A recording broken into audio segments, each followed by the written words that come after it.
The first story comes from a young man named Michael, who lived in a modest rental home on the outskirts of his city. He had moved in after a recent breakup, seeking solitude and a fresh start.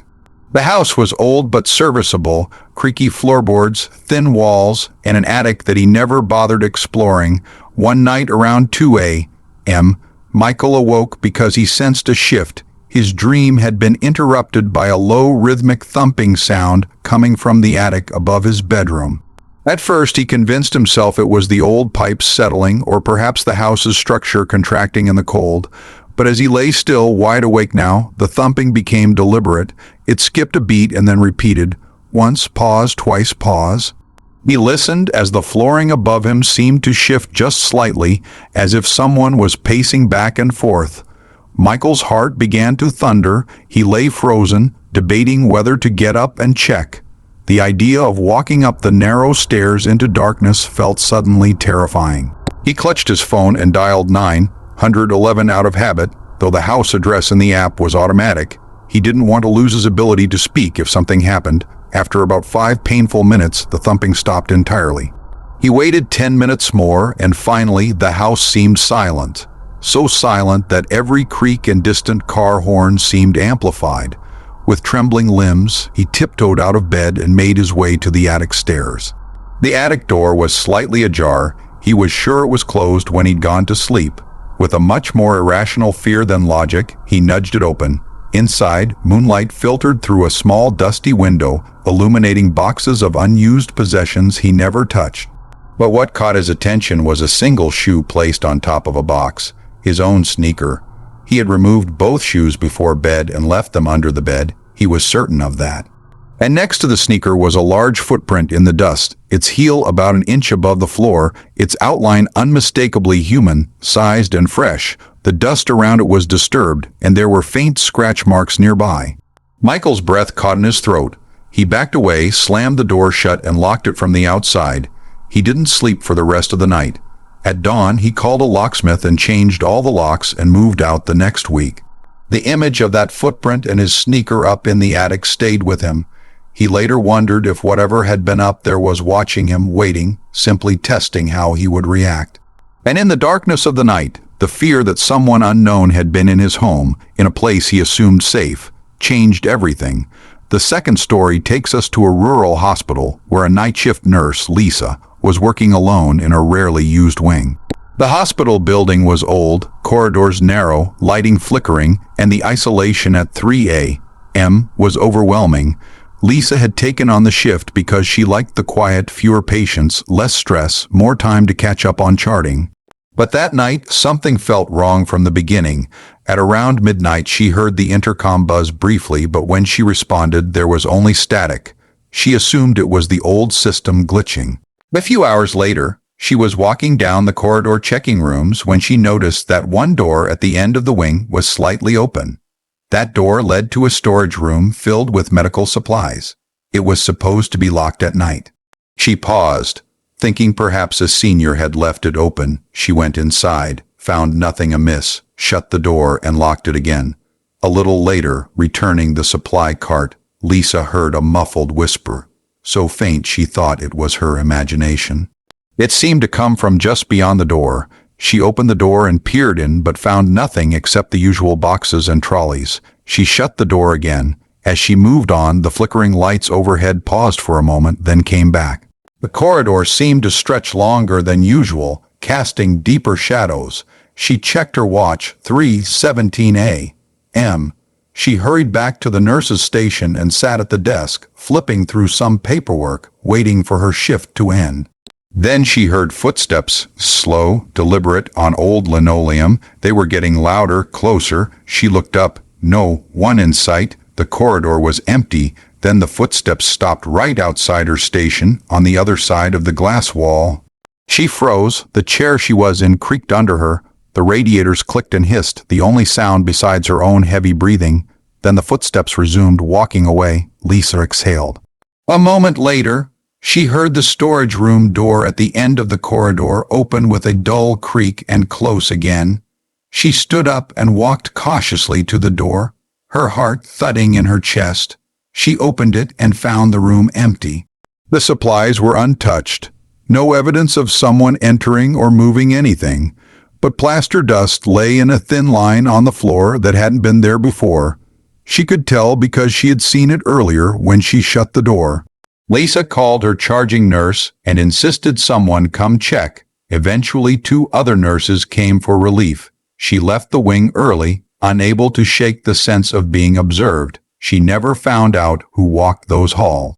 She later explored the hospital records and discovered that this wing had once been used for psychiatric patients decades earlier.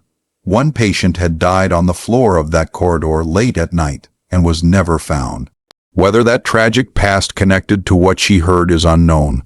The only certainty she has is that in the dead of night, the hospital stoplights were not the most frightening thing she encountered. The footsteps, the whisper, the sense of someone unseen watching, all of it proved that sometimes the quietest moments are the most dangerous. The third story is from a traveler named John who accepted a last-minute house-sitting job in a remote cabin in the mountains. The cabin was accessible only by a single dirt road, the kind of place with no streetlights and only moonlight to guide you. John arrived at dusk, unpacked and settled in. The owner had warned him, "If you hear the wind sweep through the windows, don't worry. It's just the way the cabin is built." John nodded, shrugged, and went about his night. After dinner and a fire in the stone hearth, he went to sleep early because the altitude gave him a headache, and he hoped for a full 8 hours. Around 2 a.m., John was awakened by a sharp banging, something hitting the window pane with force. He sat up and peered into the darkness beyond the curtains. Nothing visible except the outline of trees moving in the wind. He told himself it must be a branch. He lay back down, but minutes later the banging repeated. Louder, more insistent, then came a dragging sound across the floor of the room, scratching, almost like nails on wood. The fire in the hearth had died down and only embers glowed, shadows dancing in the corners. John got out of bed and turned on his flashlight. The beam revealed nothing unusual in the room, but when he shone it through the window, he noticed footprints in the snow around the cabin wall. However, the owner had told him the road was gated and locked at night. No one should have been near the cabin. The footprints circled the cabin and returned to the front without leaving any clear exit path. John swallowed hard. He backed away to the center of the room. The dragging sound grew louder, now accompanied by a low rumble from the attic space above. The moon broke through clouds, and in its light he saw a tall silhouette through the curtains, a figure standing just at the edge of the porch. The figure didn't move. John's light flickered as he aimed at the window. The silhouette vanished. He froze, his mind racing. He then had the overwhelming sense that someone or something had been inside the cabin, had walked those snowy footprints around, and was watching him. He wrapped himself in a blanket and called the owner, but there was no answer. The phone line was down. Hours passed. At 5 a.m., the sun began to rise. John remained awake, sitting by the fire until dawn. When morning came, he ventured outside and discovered deep marks in the wooden porch, deep enough to suggest claws had scraped the surface. The snow around the porch was trampled, but any tracks from the rest of the forest were undisturbed. He packed up immediately and drove away without checking the cabin further. He later sold the story to a local podcast and discovered others who claimed the cabin was built on land where logging had once uncovered ancient burial ground. Whether that was fact or folklore didn't matter. The dread he felt in the darkness was real, the sense of trespass, the feeling that the night was not neutral but malevolent.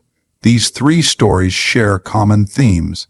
The dead of night, when the world is quiet, when human presence is minimal, allows something else to emerge. Fear awakens in the absence of distractions. In Michael's house, the attic became a zone of defilement. The boundary of safe ground was breached.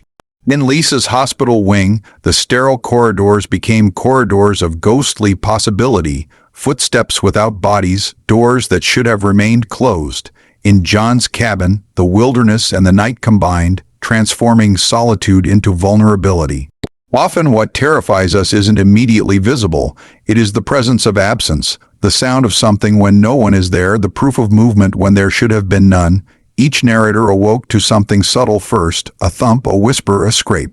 These small signals were ignored, rationalized away, but when ignored, they mounted, and by the time the mind accepts they could be a threat, the moment of reaction may already have passed. Another thread is the sense of twilight confusion, when night has no reliable markers. The attic is dark, the corridor indeterminate, the snow-covered porch indistinguishable. Each environment strips away comfort and familiarity. Your home, your hospital, your cabin in the woods, all places considered safe during daylight become unstable when darkness rules. One more common point, the feeling of being observed. It's not only about seeing something, it's about knowing someone has seen you. In Michael's case, his sneaker and footprint were evidence. In Lisa's story, the footsteps across the linoleum were unseen but audible, as if someone walked behind the glass watching her. For John, the silhouette, the marks on the porch, they told him someone knew he was there and had accepted his presence as a target. What can we take away from these tales? First, trust your instincts at night. If something isn't right, your brain may be trying to tell you. Second, isolation amplifies fear. Not just because there's no help, but because in isolation your mind fills the gaps.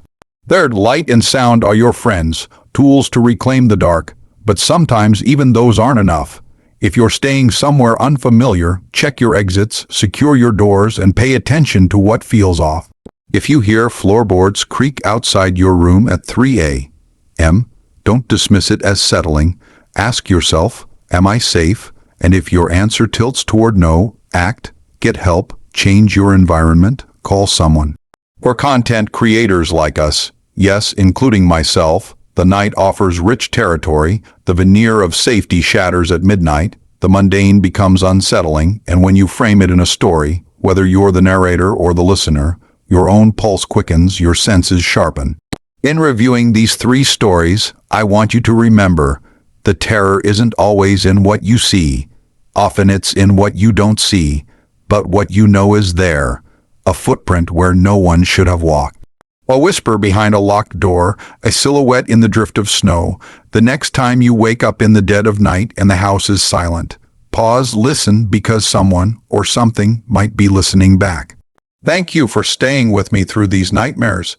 If you enjoyed this deep dive into the unseen horrors of night, hit that like button and don't forget to subscribe if you haven't already for more chilling tales and reviews. I'll see you in the next video. Until then, stay safe and remember, the darkness isn't empty.